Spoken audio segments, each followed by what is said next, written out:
The morning sun broke over the Sierra Nevada mountains, casting golden light across the dusty expanse of Panamint, California, and Tabitha Porter knew, with a sinking certainty, that today would be another day of catching absolutely nothing. She had been trying for 3 weeks straight, standing in the same spot along the Amargosa River with her makeshift fishing rod, a contraption her late father had taught her to use before consumption took him 6 months ago. The water ran shallow here in the summer of 1882, and whatever fish had once populated this stretch seemed to have vanished like morning dew under the desert sun. Tabitha wiped the sweat from her brow with the back of her hand, her worn cotton dress clinging to her shoulders in the oppressive heat. At 22 years old, she had become something of a curiosity in Panamint, a silver mining town that had seen better days. Most women her age were already married with children, but Tabitha had spent the last few years caring for her ailing father, and now that he was gone, she found herself alone with nothing but a small cabin on the edge of town and an empty stomach that growled with increasing frequency. The fishing line hung limp in the water, not even a nibble disturbing its stillness. She had tried different bait, different times of day, different spots along the river, but the result was always the same. Nothing. The word echoed in her mind like a church bell tolling. Nothing, nothing, nothing. "Any luck today, Miss Porter?" a voice called from behind her. Tabitha turned to see Graham Paxton astride a chestnut mare, his worn leather chaps dust-covered from the trail. He was a ranch hand at the Double Diamond, spread a few miles north, and she had seen him in town occasionally over the past year, though they had never exchanged more than passing pleasantries. He was perhaps 25, with sandy brown hair that curled at his collar and eyes the color of weathered oak. A week's worth of stubble shadowed his jaw, and his shirt was rolled up at the sleeves, revealing forearms bronzed by the sun. "Same as always," Tabitha said, trying to keep the bitterness from her voice. "The river seems determined to keep all its secrets to itself." Graham dismounted with the easy grace of someone who had spent more time on horseback than on his own 2 feet. He led his mare to the water's edge to drink, his gaze sweeping over Tabitha's fishing setup with a practiced eye. "That is a fine rig your father built. I remember seeing him out here when I first came to Panamint. He always had good luck." "Times were different then," Tabitha said softly. "The river had more water, more fish. Now it barely runs at all." Graham nodded, his expression thoughtful. He pulled off his hat and ran his fingers through his hair, squinting at the sun. "I have been meaning to stop and talk to you, Miss Porter. I heard about your father. I am sorry for your loss. Thank you." The words came automatically, worn smooth by repetition.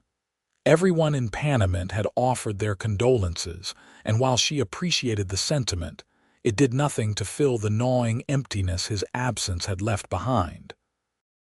"If you do not mind my asking, what are you hoping to catch out here?"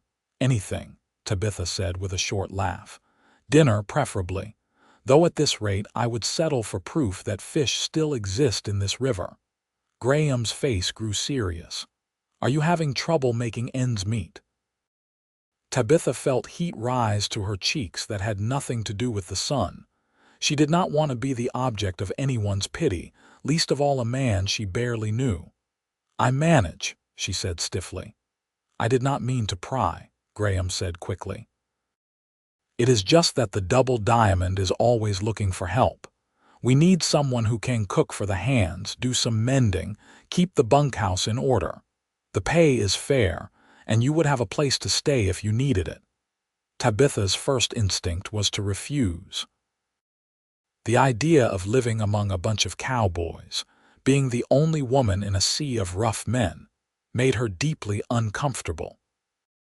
But then her stomach growled audibly, and she remembered the near-empty cupboards back at her cabin, the rent she owed to the land office, the winter that would be coming before she knew it. "That is kind of you to offer," she began, "but I do not think—" "At least think about it," Graham interrupted gently. "Mr. Donovan, the foreman, he is a good man, keeps the boys in line. You would be safe there, and Lord knows we could use a woman's touch. The coffee tastes like mud, and half the men are walking around with holes in their clothes big enough to throw a cat through." Despite herself, Tabitha smiled. "That bad?" "Worse," Graham said, returning her smile. His whole face changed when he smiled, becoming younger, more open.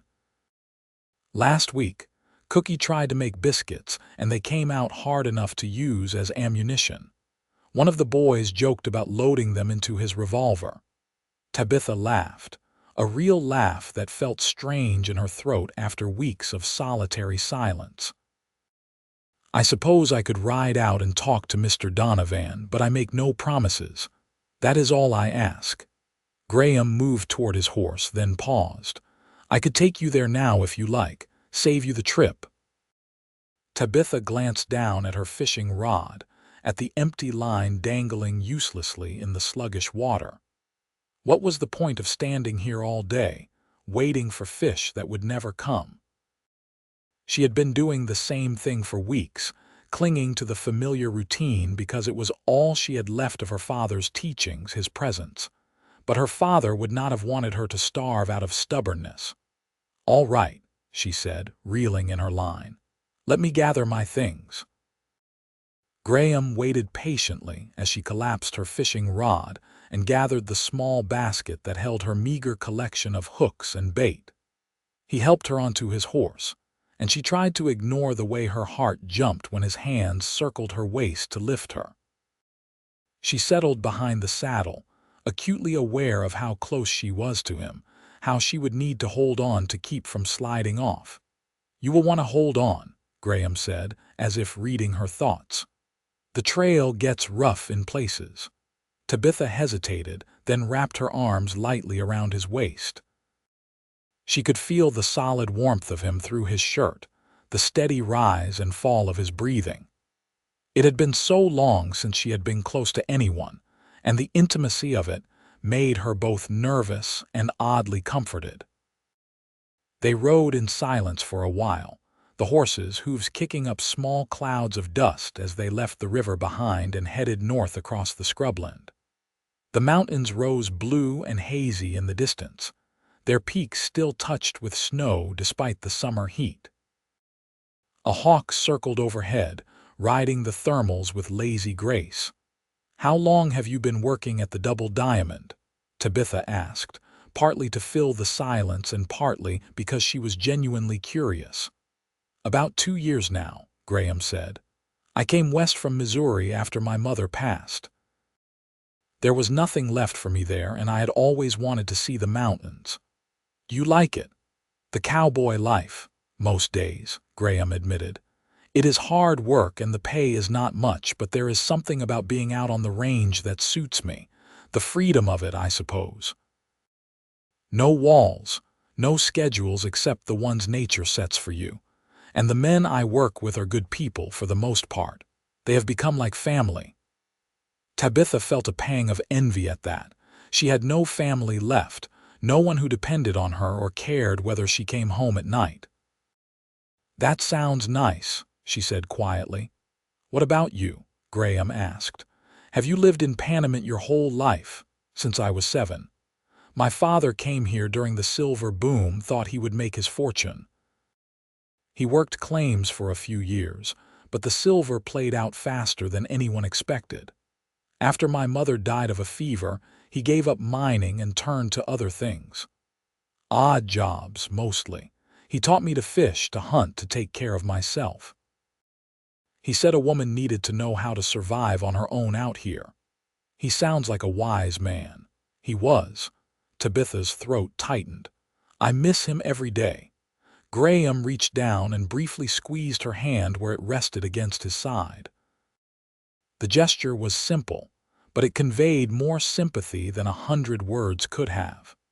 Tabitha found herself grateful for his quiet understanding. The Double Diamond Ranch came into view as they crested a low rise. It was larger than Tabitha had expected, with a sprawling main house, a huge barn, several outbuildings, and a bunkhouse that looked like it could sleep 20 men. Corrals stretched out behind the barn, filled with horses in various shades of brown and black. Cattle dotted the surrounding hills like scattered pebbles, their distant lowing carried on the wind. "It is impressive," Tabitha said. "Mr. Thornton, the owner, he built it up from nothing 20 years ago," Graham explained. "He is getting on in years now, spends most of his time in Sacramento with his daughter. That is why Donovan runs things day to day." They rode into the yard, and several men looked up from their work. Tabitha felt their curious gazes and fought the urge to shrink back.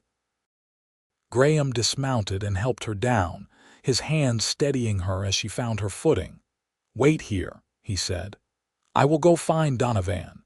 Tabitha stood in the yard, trying not to fidget under the scrutiny of the ranch hands. They were a rough-looking bunch, most of them young and sunburned, with the lean, hard-muscled builds that came from constant physical labor. A few nodded at her politely, but most just stared with open curiosity. Graham returned a few minutes later with an older man who had iron gray hair and a mustache that drooped past his chin.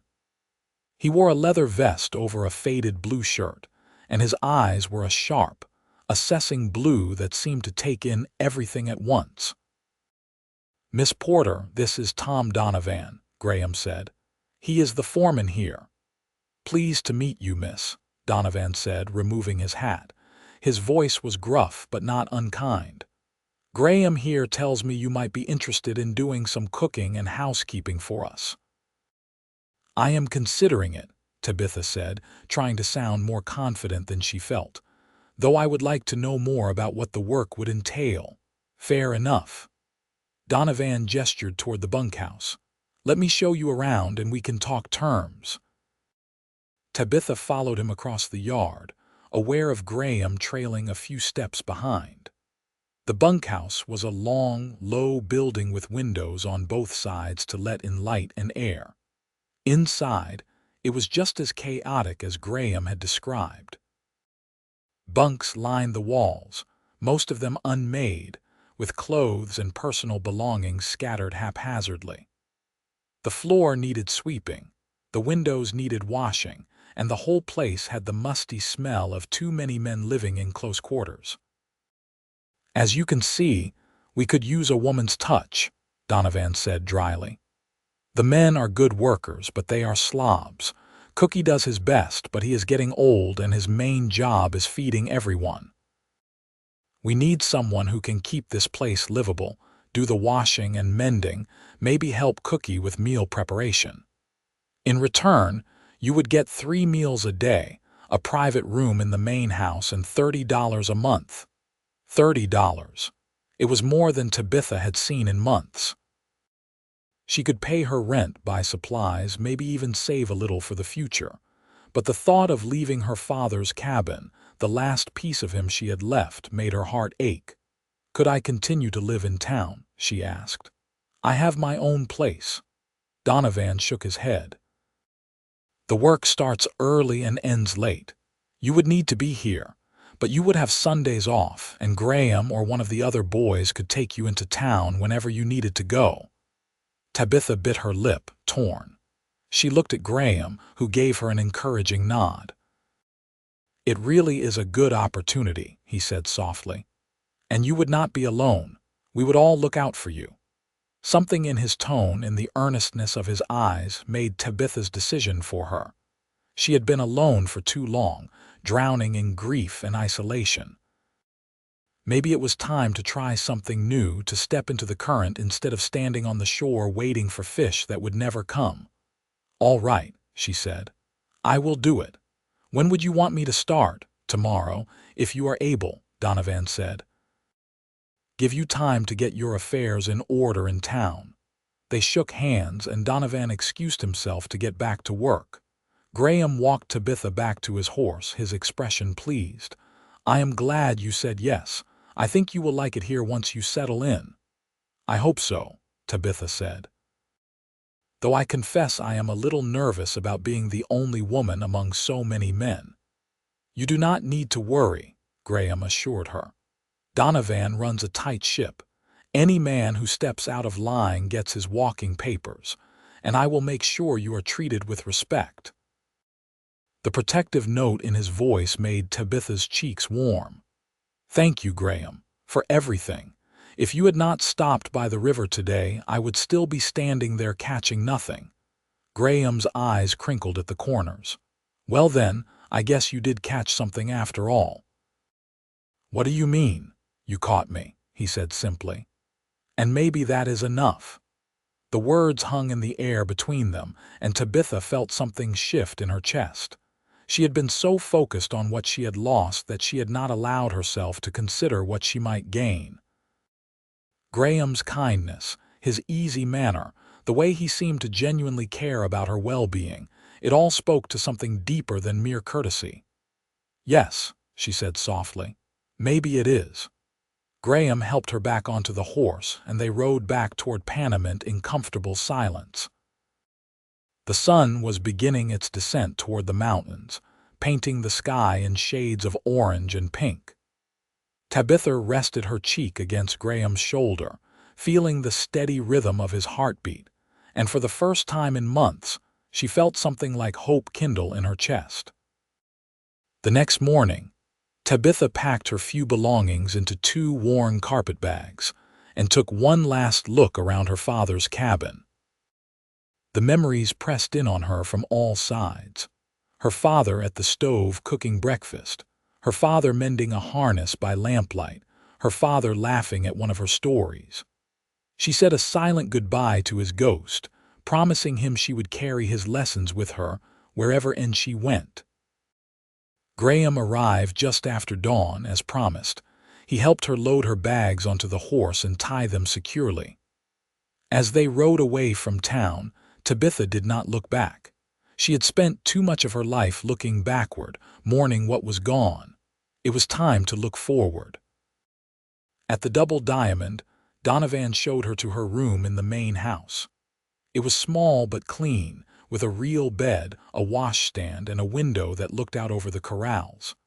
After months of barely scraping by, such comfort felt almost decadent.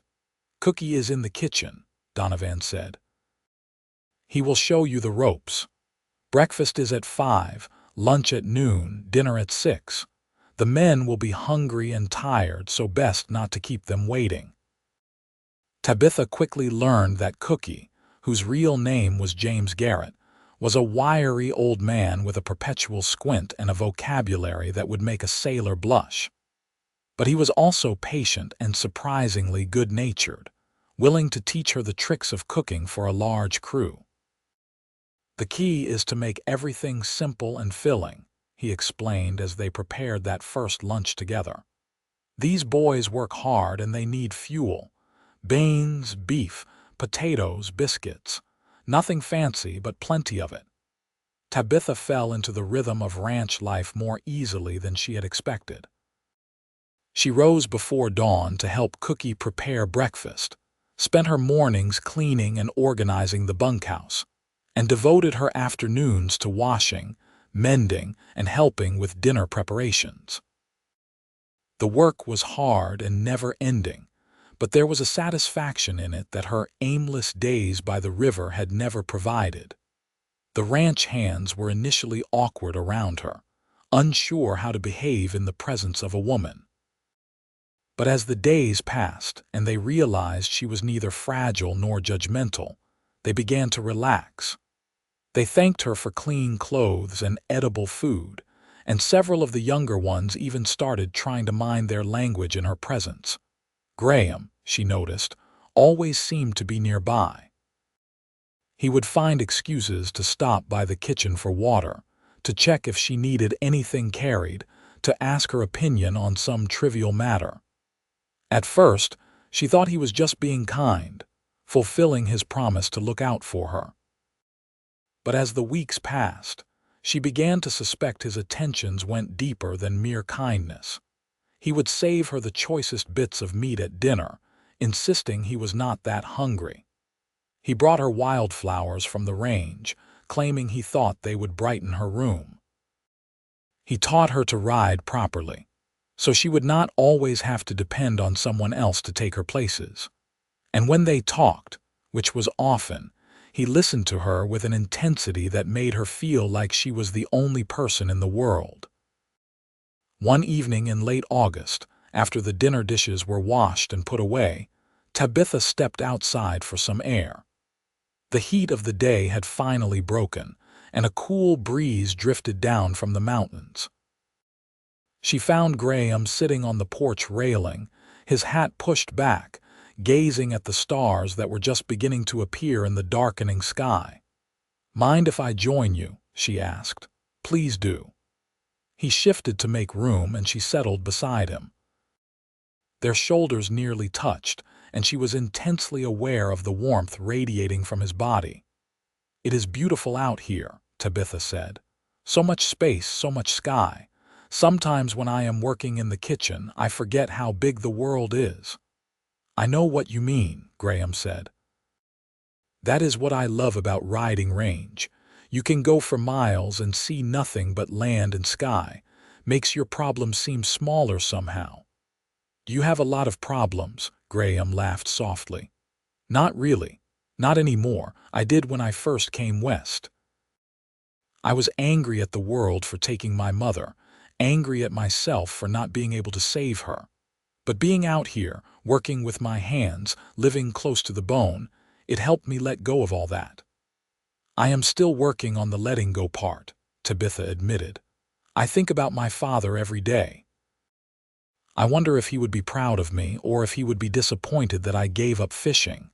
"He would be proud," Graham said with certainty. "You are surviving, adapting. That is what he taught you to do." Tabitha felt tears prick her eyes. "How do you always know exactly what to say?" "I do not. Most of the time I am fumbling around in the dark like everyone else. But with you, it is different. With you, the words just come." She turned to look at him and found him already looking at her. In the dim light, his eyes were dark and serious. "Graham," she whispered, not sure what she was asking for. He reached out and gently tucked a strand of hair behind her ear, his fingers lingering against her cheek. "I am going to kiss you now, Tabitha. If you do not want me to, you better say so." She did not say anything, could not say anything.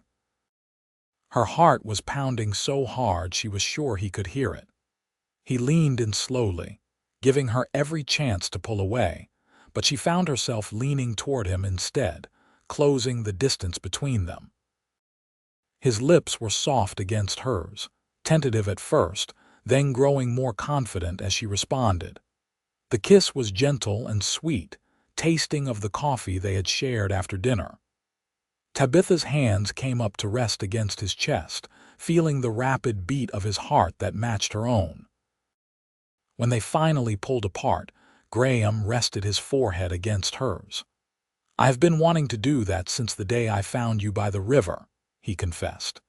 "You were standing there looking so fierce and stubborn, refusing to give up even though it was clear nothing was biting. I thought you were the bravest person I had ever seen." "I felt anything but brave," Tabitha said. "I felt desperate and alone. You are not alone anymore." He took her hand, threading his fingers through hers. "Not if you do not want to be." "No," she said, squeezing his hand. "I do not want to be alone anymore."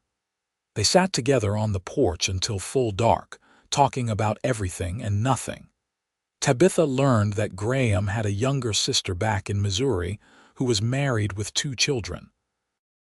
He had not seen them in 2 years and missed them terribly, but he sent money when he could. He told her about his dreams of one day having his own small ranch, nothing as grand as the Double Diamond, just enough land to run a few head of cattle and some horses. He wanted a simple life, he said, with honest work and people he cared about nearby. Tabitha told him about her childhood, about the mother she barely remembered, and the father who had been both parents to her. She told him about learning to shoot, to track, to read signs in the wilderness that most people would miss. She told him about her secret dream of having a family of her own one day, of filling a house with the kind of warmth and love her father had given her. "That does not sound like a secret dream," Graham said. "That sounds like a good dream, one worth having." "I thought it was lost to me after my father died," Tabitha admitted. "I could not imagine letting anyone else in, risking that kind of pain again. And now—" She looked at him, at this man who had appeared in her life like an answer to a prayer she had not known she was praying. "Now I think maybe I was wrong. Maybe the risk is worth it." Graham kissed her again, longer this time, deeper. When he finally pulled away, he was smiling. "I should let you get some rest. Tomorrow is going to be another long day." "They are all long days," Tabitha said, but she was smiling too. Over the following weeks, Tabitha and Graham's courtship became the talk of the ranch. The other hands teased Graham mercilessly, but it was good-natured ribbing, and Tabitha could see they were genuinely happy for him. Donovan watched their growing relationship with approval, even going so far as to give Graham easier assignments so he would be around the ranch more often. Cookie was perhaps the most pleased of all. "About time someone brought some romance to this dusty old place," he said one morning as he and Tabitha prepared breakfast. "You are good for Graham. I have never seen him smile so much." "He is good for me too," Tabitha said, unable to keep the happiness from her voice. "I can tell. You have put on some weight, got some color back in your cheeks. When Graham first brought you here, you looked like a good wind would blow you away." It was true. With regular meals and steady work, Tabitha had regained her health and strength. She felt more like herself than she had in months, more alive. And a large part of that was due to Graham, whose constant presence and affection had slowly healed the wounded places in her heart. In September, the ranch held a barn dance to celebrate the end of the summer season. Cowboys from neighboring spreads rode in, and even some families from Panamint made the journey. Cookie and Tabitha spent 2 days preparing food: roasted chickens, beef ribs, cornbread, coleslaw, berry pies, and apple cider. The barn was cleaned and decorated with lanterns and wildflowers, and a small group of musicians set up in one corner with a fiddle, a banjo, and a guitar. Tabitha dressed in her best dress, a simple blue calico that had belonged to her mother. She had let her hair down, and it fell in dark waves past her shoulders. When she emerged from her room, Graham was waiting for her in the main house, and the look on his face made her blush. "You look beautiful," he said, his voice slightly hoarse. "You clean up pretty well yourself." And he did.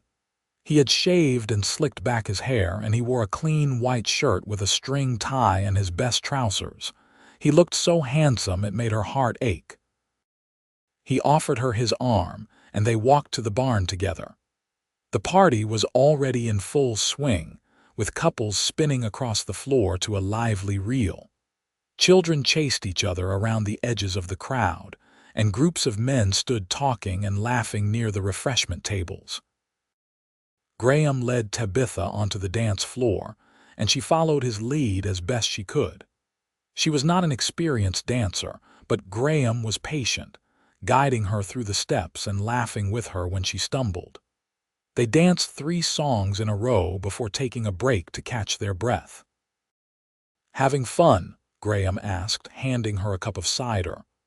"More fun than I have had in years," Tabitha admitted. "Thank you for convincing me to come here, Graham. Thank you for everything." "You do not need to thank me. I am the one who should be thanking you. You have made my life better in more ways than I can count." Before Tabitha could respond, Donovan appeared at Graham's elbow. "Sorry to interrupt, but there is something you both should know. Hank Mercer is here."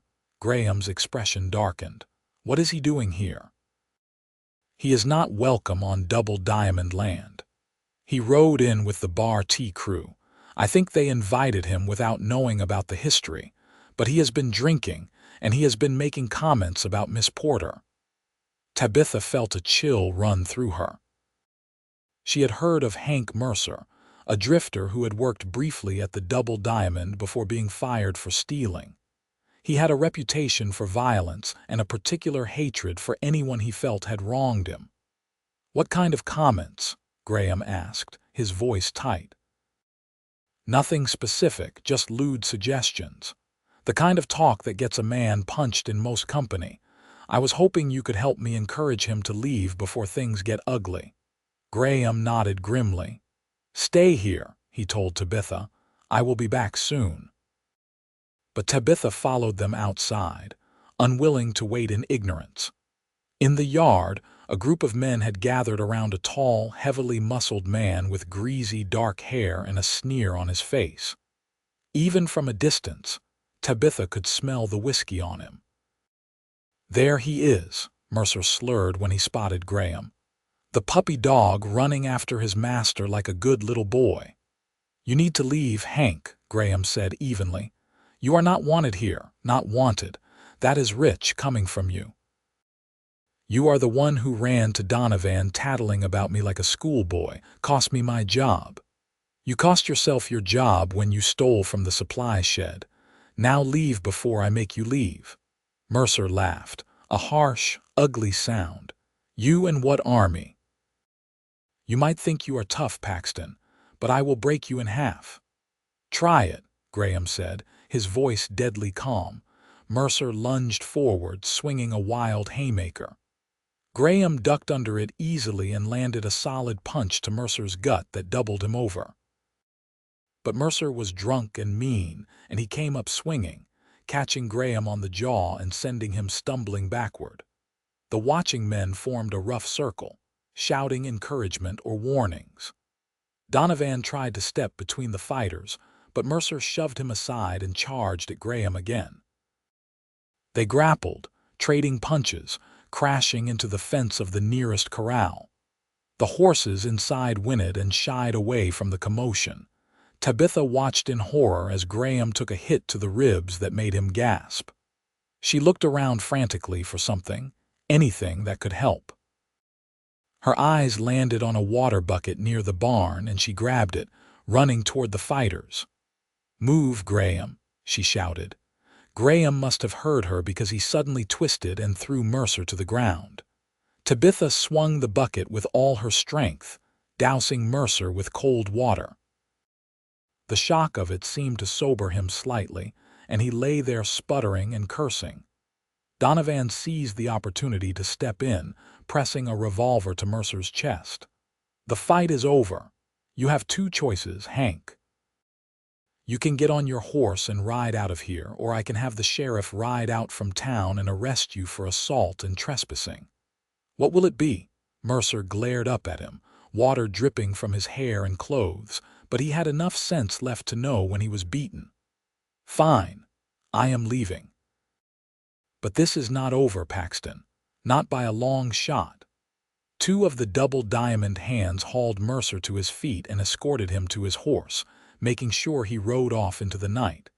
The crowd began to disperse, the excitement over, but Tabitha rushed to Graham's side.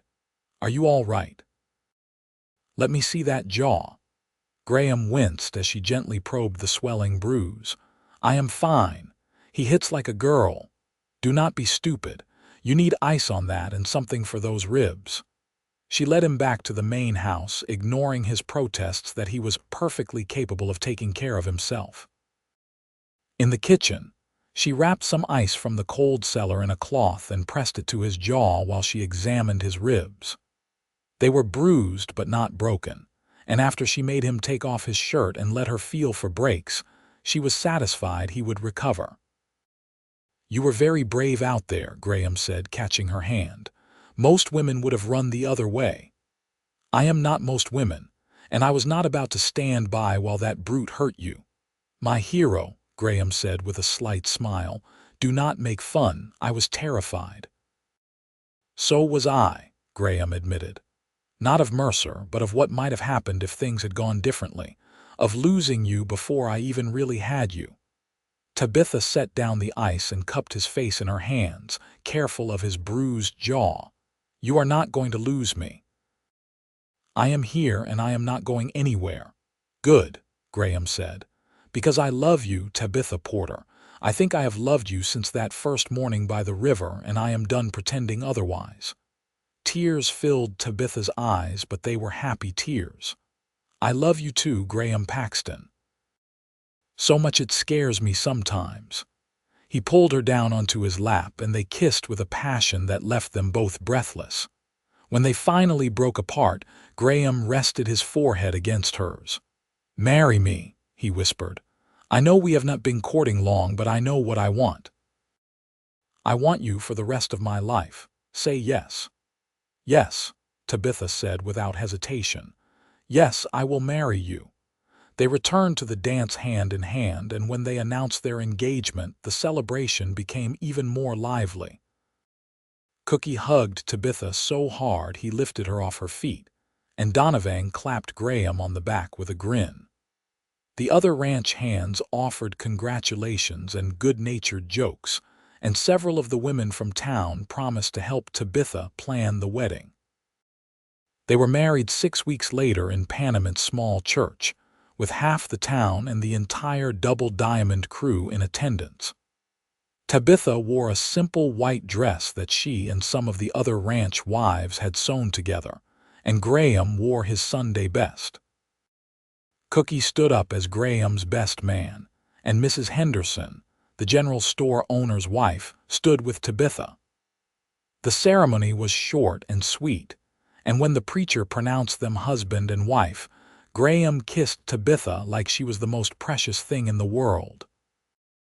They spent their wedding night in Tabitha's old cabin in Panamint, which Graham had cleaned and prepared as a surprise. He had fixed the leaky roof, replaced the broken window, and filled the place with wildflowers. It was not much, but it was theirs, and lying in Graham's arms that night, Tabitha felt a completeness she had never known before. "I was thinking," Graham said as they lay together in the darkness, "maybe we could buy this place from the land office. Use it as a starting point for that ranch I told you about. It is not much, but it is something." "I think that is a wonderful idea," Tabitha said. "My father would have loved knowing his cabin was being used for something good." Over the next year, they saved every penny they could while continuing to work at the Double Diamond. Donovan, learning of their plans, gave Graham more responsibility and a corresponding raise in pay. Tabitha continued her work as well, and together they slowly accumulated the funds they needed to buy the cabin and a small parcel of land surrounding it. In the spring of 1884, they made the purchase official and began building their dream. Graham, with help from the Double Diamond crew, built a small barn and a chicken coop. They bought 3 cows, a bull, and a small herd of sheep. Tabitha planted a vegetable garden and started gathering eggs to sell in town. It was hard work, often backbreaking, but they did it together, and that made all the difference. In June, Tabitha discovered she was pregnant. She told Graham one evening as they sat on the porch watching the sunset, the same porch where they had shared their first kiss years ago. A baby. Graham's face went through a series of expressions: shock, disbelief, and finally pure joy. "We are going to have a baby." "Yes," Tabitha said, laughing at his reaction. "In late January, the doctor thinks." Graham let out a whoop of excitement and swept her into his arms, spinning her around until she begged him to stop before she got dizzy. He set her down gently, his hands coming to rest on her still flat belly. "Hello in there, little one. This is your father. I cannot wait to meet you." Tabitha's eyes filled with tears. "You are going to be such a good father." "I am going to try," Graham said seriously. "I want our children to have what we both had, parents who love them, who teach them, who make them feel safe in the world." Their son was born on a cold January morning in 1885. The labor was long and difficult, but with Graham holding her hand and Mrs. Henderson acting as midwife, Tabitha brought a healthy baby boy into the world. They named him Joseph Samuel Paxton, after both their fathers, and Graham cried when he held his son for the first time. "He is perfect," Graham whispered, staring down at the tiny, red-faced bundle in his arms. "Absolutely perfect." Tabitha watched her husband with their son and felt her heart swell with love. This man, this good, kind man who had stopped by a river one day and offered her a chance at a new life, had given her everything she had ever dreamed of and more. Over the next few years, their small ranch grew and prospered. They added more cattle, built a larger barn, and expanded the cabin into a proper house with 3 bedrooms and a real parlor. Graham proved to be as skilled a rancher as he had been a cowboy, and Tabitha managed their home and finances with the same determination she had once applied to fishing. In 1887, they had a daughter, Emma Rose, who had her mother's dark hair and her father's oak-colored eyes. And in 1889, another son, William Thomas, who was quiet and thoughtful even as a baby. Joseph grew into a strong, confident boy who loved working with his father, learning to ride and rope and care for the animals. Emma was bright and curious, constantly asking questions and getting into mischief. William was the gentle one, content to sit with his mother and learn his letters or help her in the garden. Graham often traveled to the Double Diamond to help during busy times, and Donovan remained a close friend. Cookie retired in 1888, and he came to live in a small cottage on their property, claiming he was too old to take care of himself, but still spry enough to teach the grandchildren how to make biscuits that did not double as weapons. On their 10th wedding anniversary in 1894, Graham and Tabitha stood together by the Amargosa River, not far from where they had first met. The river was fuller than it had been in years, recent rains having swelled its banks. Graham had his arm around Tabitha's waist, and their 3 children played in the shallows under Cookie's watchful eye. "You ever regret it?" Graham asked. "Giving up fishing, leaving town, taking a chance on a dusty cowboy?" Tabitha laughed and turned in his arms to face him. "Never. Not once. That day by the river I thought I had lost everything, but I was wrong. I had not lost anything. I was just about to find everything that mattered." "You caught me," Graham said, echoing his words from that long-ago day. "And it was enough," Tabitha finished. "More than enough. It was everything." Graham kissed her, long and sweet, the same way he had kissed her 1,000 times before and would kiss her 1,000 times more. When they pulled apart, Joseph was calling for them to watch him skip stones, and Emma was demanding that her father come see the interesting bug she had found. They walked hand in hand back to their children, back to the life they had built together from nothing but hope and hard work and love. The mountains rose blue in the distance, the same mountains that had watched over them through all their struggles and triumphs. The sun was warm on their faces, and the future stretched out before them like the endless western sky. That night, after the children were asleep and Cookie had retired to his cottage, Graham and Tabitha sat on their porch, wrapped in a shared blanket against the desert chill. The stars wheeled overhead in their ancient dance, and somewhere in the distance, a coyote called to the moon. "Tell me the story again," Tabitha said, snuggling closer to her husband. "About the fisherwoman and the cowboy." Graham smiled and pressed a kiss to her hair. "Well, once upon a time, there was a brave fisherwoman who stood by a river day after day, catching nothing. She was beginning to lose hope, beginning to think that maybe the river had nothing left to give her. But then one day, a cowboy rode by on his horse. He saw the fisherwoman and her empty line, and he saw something else too. He saw strength and determination, and he saw someone worth knowing." "What did the cowboy say?" Tabitha asked, even though she knew every word by heart. He said, "You caught me, and that is enough." And it was true. She had caught him, heart and soul, without even trying, and he spent the rest of his life being grateful that he had stopped by that river on that particular day.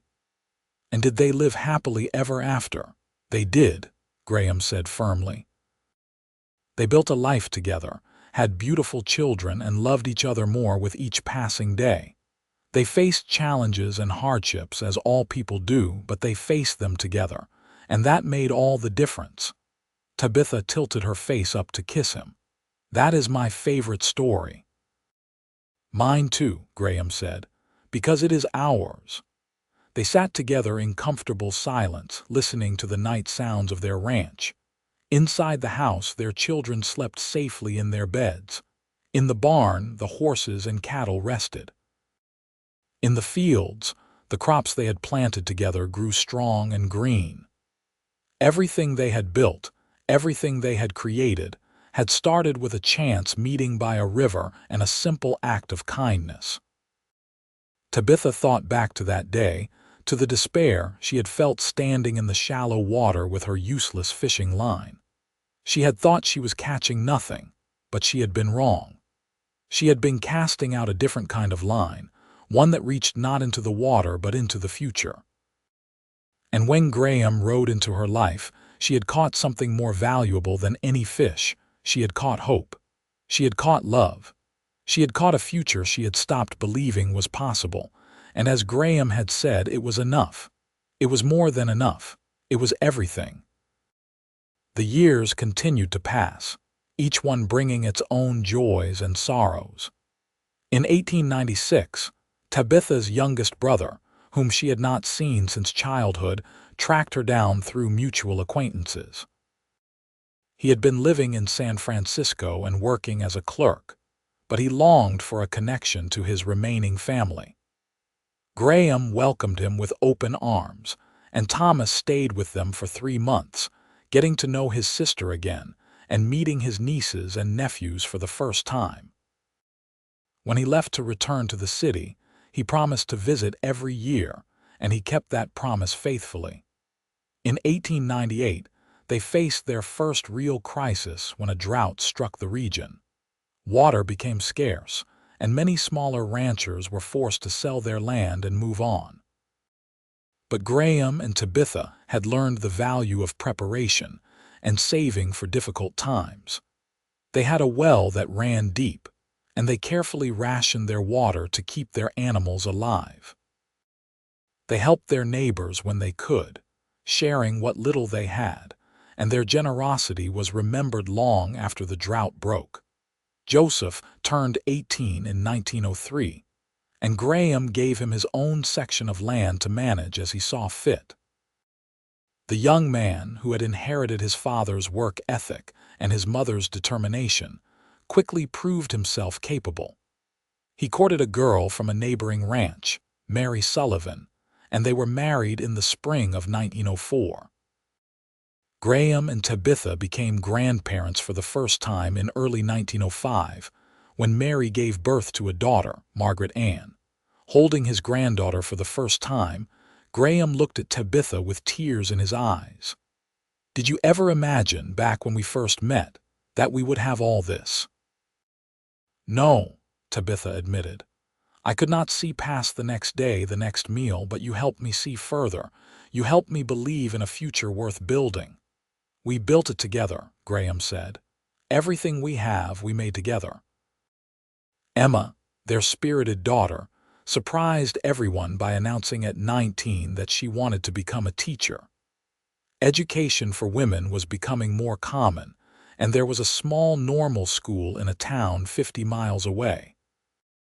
Graham was initially hesitant, worried about his daughter living so far from home, but Tabitha convinced him to let Emma follow her dreams. "We taught her to be strong and independent," Tabitha reminded him. "Now we have to trust that she will use those gifts wisely." Emma excelled in her studies and returned 2 years later with a teaching certificate and a gentleman's suitor, a young professor named Daniel Wright. Graham grilled the man thoroughly before giving his blessing, but Daniel proved to be earnest and genuinely devoted to Emma. They married in 1907 and moved to a growing town in Arizona where Daniel had accepted a position at a new college. William, their youngest, remained at home longer than his siblings. He had a gift with horses, and he built a small business training and selling quality mounts. He was content with a quiet life close to his parents, and Graham and Tabitha were secretly grateful to have at least one child nearby. In 1910, Tabitha turned 50 years old. Graham threw her a surprise birthday party, inviting friends and family from all over California and beyond. Cookie, now well into his 80s and moving more slowly but still sharp as a tack, made a 3-layer cake that was the talk of the party. Joseph and his growing family came, as did Emma and Daniel with their infant son. Tabitha's brother Thomas made the trip from San Francisco, and even Donovan, now retired from ranch work, attended with his wife.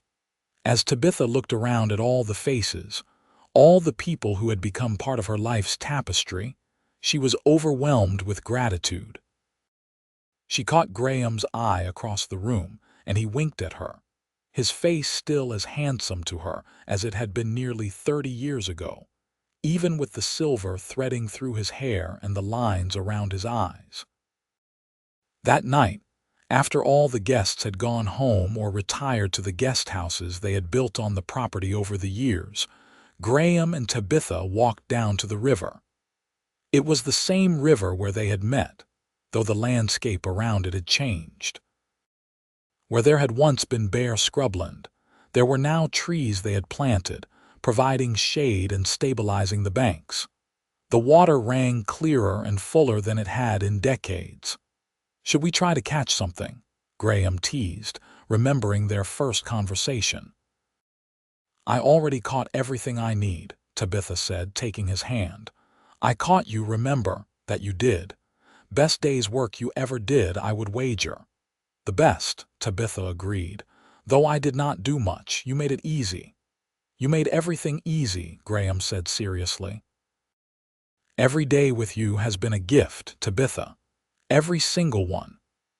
They stood by the water, two people who had found each other against all odds and built a life that exceeded their wildest dreams. They had raised children, built a successful ranch, made lifelong friends, and loved each other through everything life had thrown at them. "You remember what you said to me that first day?" Tabitha asked. "About catching me being enough." "I do." "You were wrong about one thing. It was not just enough, it was everything. You were everything I needed, even when I did not know I needed it." Graham pulled her into his arms and held her close, feeling the steady beat of her heart against his chest. "I love you, Tabitha Paxton. I have loved you for 30 years, and I will love you for 30 more and beyond that if the good Lord allows it." "I love you too," Tabitha whispered, "always and forever." They kissed under the stars, the same stars that had witnessed their first kiss, their wedding, the births of their children, and every precious moment in between. The river flowed past them, constant and eternal, just as their love had been constant and eternal.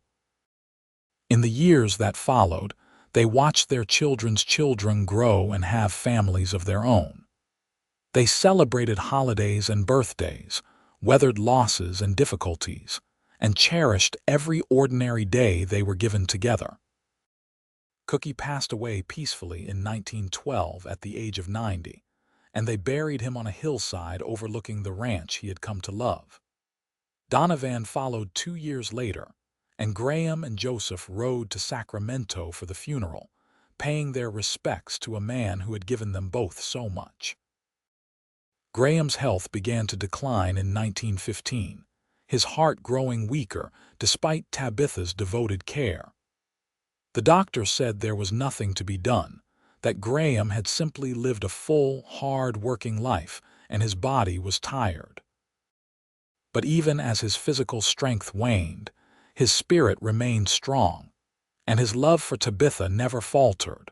On a warm evening in June of 1916, Graham and Tabitha sat together on their porch, a ritual they had maintained for more than 30 years. They were both in their 60s now, their hair gray, their bodies marked by age and labor. But when they looked at each other, they still saw the young fisherwoman and the dusty cowboy who had found each other by a river so long ago. "Are you comfortable?" Tabitha asked, adjusting the blanket around Graham's shoulders. "I am perfect," Graham said. "I have you beside me. I can hear our grandchildren playing in the yard, and the sun is setting over the mountains we love. What more could a man ask for? We have been blessed," Tabitha agreed softly. "So very blessed." Graham reached for her hand, his grip not as strong as it once was but still sure. "Do you know what my favorite memory is? Of all the years we have had together, tell me." "That first morning by the river. Seeing you standing there with your fishing rod, so determined not to give up even though you had caught nothing. Something told me I had to stop, had to talk to you, and that one decision changed my entire life." "It changed both our lives," Tabitha said, tears streaming down her face. "Promise me something," Graham said. "Promise me you will keep living, keep loving, keep fighting the way you did that morning. Do not spend your remaining years mourning what you have lost. Celebrate what we had. Graham, promise me, Tabitha." "I promise," she whispered. Graham smiled, satisfied. "Good. Because you taught me something important, you know. You taught me that even when it seems like you have caught nothing, you might have caught exactly what you need. You just have to be paying attention." They sat together as the sun sank below the mountains, painting the sky in brilliant shades of orange and gold. Graham's breathing grew slower, more labored, and Tabitha held his hand tighter, willing her strength into him. "I love you," she said fiercely. "I love you so much, Graham Paxton." "I love you too," Graham said, his voice barely a whisper. "Always and forever, remember. Always and forever," Tabitha repeated. As the last light faded from the sky, Graham Paxton closed his eyes for the final time, a peaceful smile on his face.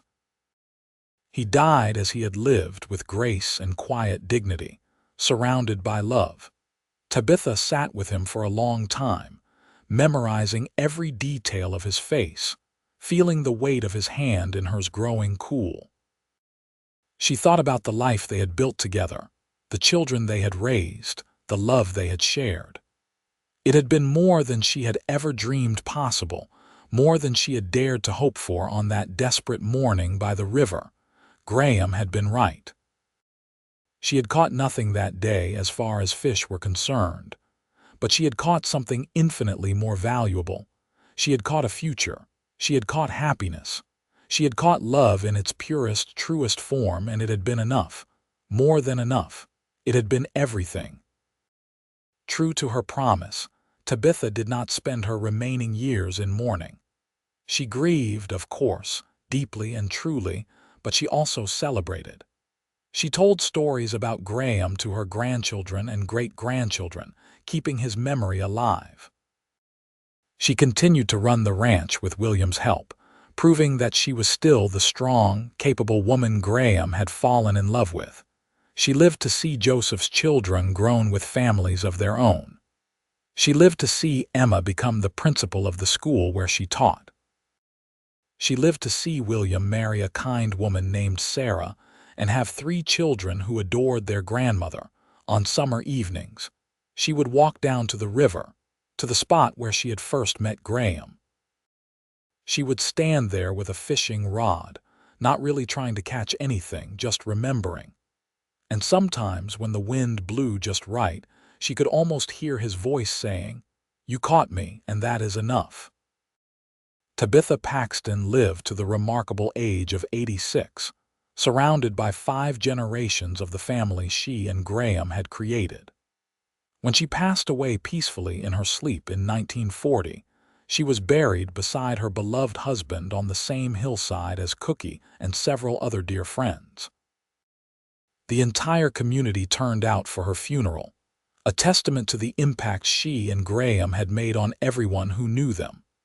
The ranch they had built from nothing but hope and hard work continued to thrive, passed down through their children and grandchildren. The house they had expanded together still stood, filled with new generations of love and laughter. And the river where they had met continued to flow, eternal and unchanging, a silent witness to one of the greatest love stories the West had ever known. Their great-grandson, David, who inherited much of the property, often told visitors the story of his great-grandparents. He would take them down to the river and point to the spot where Tabitha had stood all those years ago, catching nothing but about to catch everything.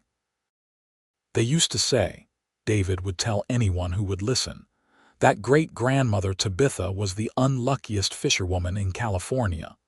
She would stand in that river for hours and never catch a single fish. But then great-grandfather Graham rode by one day, and everything changed. He looked at her empty line and said, "You caught me, and that is enough." And you know what? It was. They built an incredible life together, raised a beautiful family, and loved each other until their very last days. That is what this place is built on. Not silver or cattle or land, but love. The kind of love that starts with a chance meeting and never ends. And so the story lived on, passed down through the generations, a reminder that sometimes the greatest treasures are the ones we do not even know we are fishing for.